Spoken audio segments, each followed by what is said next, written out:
Hi, it's James, unofficial mayor of Cowboy Country. I want to get right into my what I saw during the Oklahoma State game versus Arizona State. Since we just got done watching it, it's still fresh on my mind, and so I've got a lot of material I want to cover. I noticed OSU's offense was struggling a bit in the first half, and they had an offensive lineman, Brooks. He got a holding penalty and he got a personal foul penalty. And then they took him out of the game. And for some reason, I think that had an impact because things got better from there.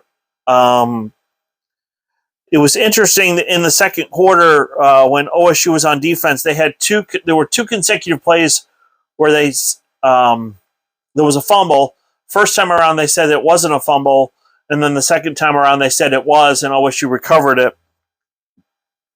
I love the open field tackle that Jason Taylor made. It was interesting that there was a roughing penalty on number 58 Moore, which wasn't good. The penalties was a problem for Arizona State, in spite of what the national TV people were saying. I'll get into that in a minute. Bryson Green made a good catch, and then I love the option where Spencer Sanders scored. That was good. Arizona State shanked a punt, and then they had a holding call on number 7 on their defense.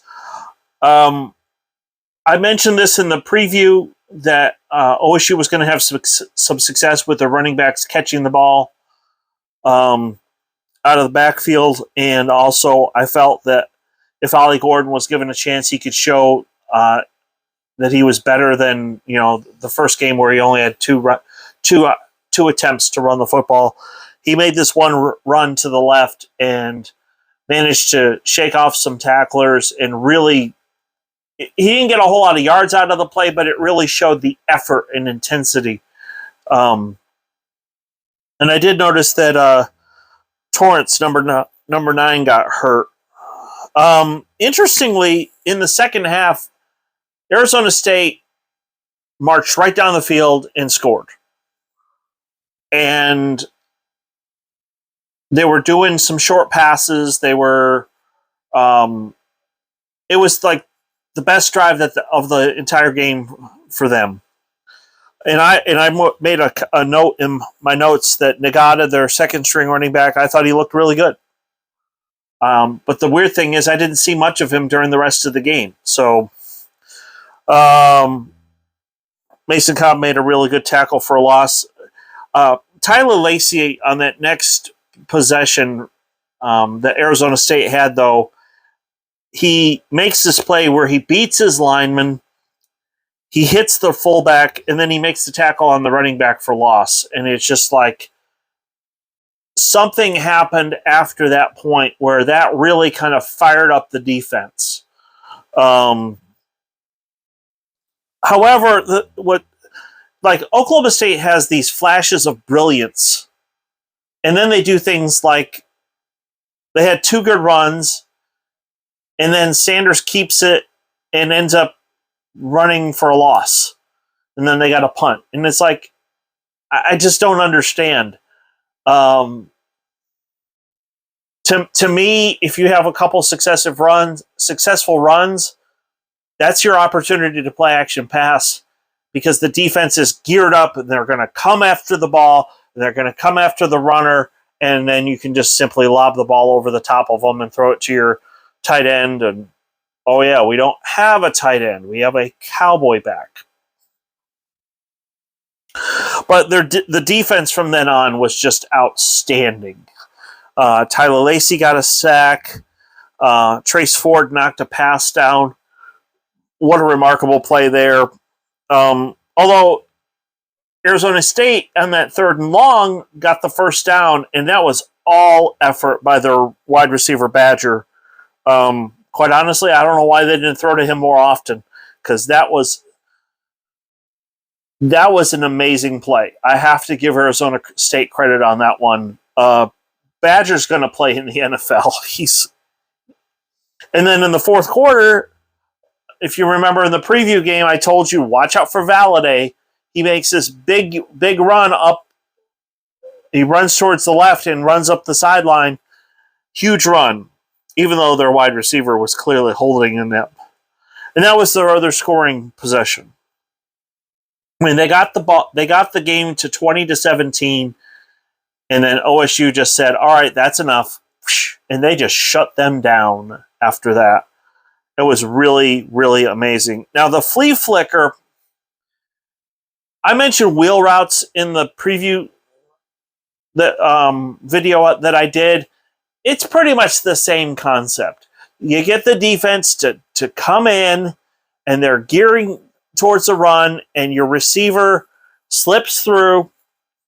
And but anyway, great catch by Bryson Green. Overall,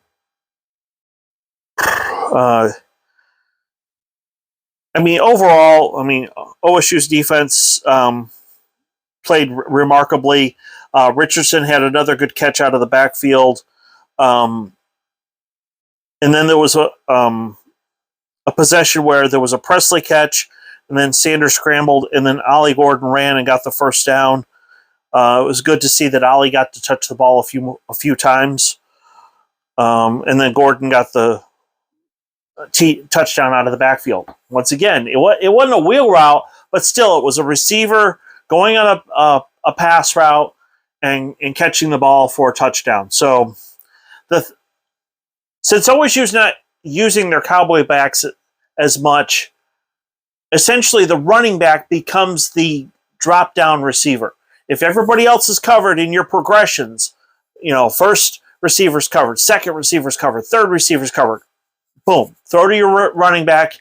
You're going to at least get 5 to 7 yards, get the first down.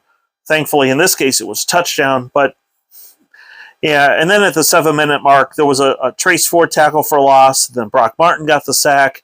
And then ASU got caught for holding. You almost want to give the lineman 2 points for a takedown. But, they ran a slant screen afterwards. Obviously, they weren't able to pick up a 3rd and 31. But overall, I will say that Arizona State's quarterback is decent. I think they need to use him more and throw short, intermediate passes. I have no earthly idea. When you have a tight end that's 6'8", and there was twice where their quarterback overthrew the guy. How do you overthrow a guy that's 6'8"? But they did it. And of course, Richardson ran the ball really well. I don't understand the whole idea of 3rd and 13 sliding. If you can pick up the first down, you could run out the clock and just do the I forgot the name of the formation where they basically just kneel the ball. The victory formation. If they just picked up the first down, they could have done the victory formation and ended the game. So, but the final score was 34-17. I said 38-28. I honestly thought that Arizona State was going to have more success throwing the football. For some reason, he wanted to go long, when really he could have just, dink and dunk like Central Michigan did, but thankfully he didn't, except for that one drive. Overall, I have to give Oklahoma State an A-. They ran the ball much better. That's good. You always want to be able to run the football. Even the national announcers admitted that Richardson is the real deal. I would have liked to have seen John Paul Richardson catch the ball a few more times. He's very sure-handed. He's the kind of guy that can help you keep moving the ball down the field. And I also love the fact that OSU was able to move the football, and they were huddling, and they actually slowed the ball. So instead of a 2-minute offense, they were running what I mentioned in the preview, a 6-minute offense, and that was beautiful. Because you have to be able to eat up clock and finish up the game. So the only thing that bothered me, there was a few miscues. And and obviously that one lineman made 2 really bad plays in the first quarter. I don't know what's going on there. I'm going to call in next week and ask Robert Allen because he'll know more about it than I do. Of course, that's who I listen to. I listen to him. I listen to Paul Catalina at Sikkim 365 Sports. Those are my main sources because I'll be 50 next year, but those guys are older than I am. They're more mature. They know more about sports, but I'm learning. And ultimately, a win is a win. I mean, we're happy with this, but there's a part of me that I'm in full-time ministry during the week. If I wasn't doing ministry, I would be coaching. And my mindset is there's always things you can work on. There's always things you can improve upon. And obviously with next week's opponent not being a Power 5 school, I really think that will be the opportunity to get some of the younger players into the game, give them some playing experience, and then they can focus on preparing for Baylor. So, and I've got the Baylor game on my laptop right now. So, but anyway, there will be no video tomorrow. I'll do the Monday. I mean, so far I'm 7-2 on my picks, and the only game left I have is the Baylor game and the Arizona game. So, I mean, worst case scenario, I'll be 7-4 on my picks. So I'm 7-2 so far. So I'm feeling pretty good. Hey, congratulations to Kansas going on the road, winning at West Virginia. I'm happy that they won. I really am. They've been at the bottom of the Big 12 for a long time, and they deserve to have some success. And plus, I have to admit, of all the other teams in the Big 12, I like Kansas's uniforms because they can do any combination of red pants or blue pants and a white shirt or a blue shirt or a red shirt, or basically they're the only ones that can get away with doing red, white, and blue. Obviously, I love my country, so I love red, white, and blue. So. But anyway, good job. Congratulations to KU for winning that one. And oh my gosh, I knew the Nebraska game was close, but I sure hope that the Huskers were able to pull that one out, because if they lose to Georgia Southern, Scott Frost is out of a job. So anyway, thank you so much for watching. If you're new, please hit like and subscribe. And from the bottom of my heart, I mean, this channel wouldn't be possible without you guys. So I hope you have a good weekend, and kudos to everybody who stayed at Boone Pickens Stadium even though it was raining.